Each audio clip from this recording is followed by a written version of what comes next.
Hello again. Thank you for visiting us once again. Another episode of The Truth About Hot Tubs with George from iONRx. Today we're going to talk about a topic that a lot of people really don't think about, and it's kind of hard to test and stuff like that. But if it happens to you, which it will, you're going to really want to know what we're talking about right here.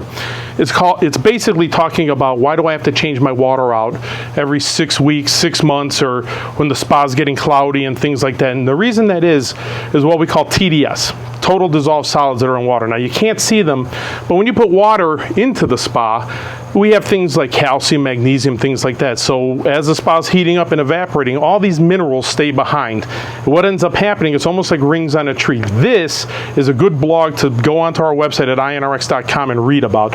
The blog explains it really, really well. And what ends up happening is as these rings or this TDS number keeps going higher and higher, your chemicals become less effective. And when that happens, we have a phenomenon that happens. It's called buffering.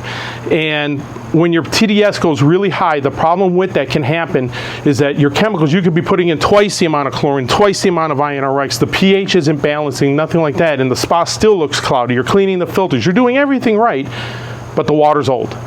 And if you get water that's been used up and it's old, the only thing you can do is do a complete drain, which is what we recommend. You could do a partial drain out and stuff like that. Now they do make meters for this. I mean, you can get off of eBay or Amazon for 20 bucks, you can get a meter that you can stick it in there and it'll tell you what the TDS of the water is. And the best way to do that is take some of the tap water, the same water that you're using to fill, test it and see what that number is. It should be between 300 and 500 parts per million. When you start getting into the 2000s, 2500s, it's time for this to be changed out. You'll spend more money. And the reason is you're doubling the chemicals. You're using more chemicals. You're using more products. You're not getting as good of temperature gain and stuff like that. All because all these minerals are staying behind.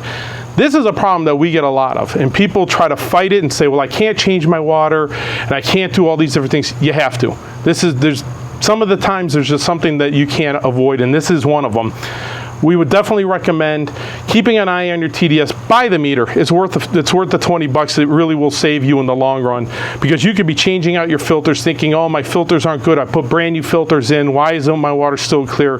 More than likely, this is your problem. I hope this is a good tip for you. Read the blog. The blog is actually a really good one. I write all the blogs, so this is a really good one for you to take a look at and digest, so to say, and get a better understanding of what's going on. The more you read about these things, the more education you get, and educate yourself about the ins and outs of how these processes work. I promise you, the easier a hot tub is going to be, especially if you use this guy. Like us if you can. Leave us a comment if there's something else you need to talk about. iONRx.com. Thanks again. Goodbye.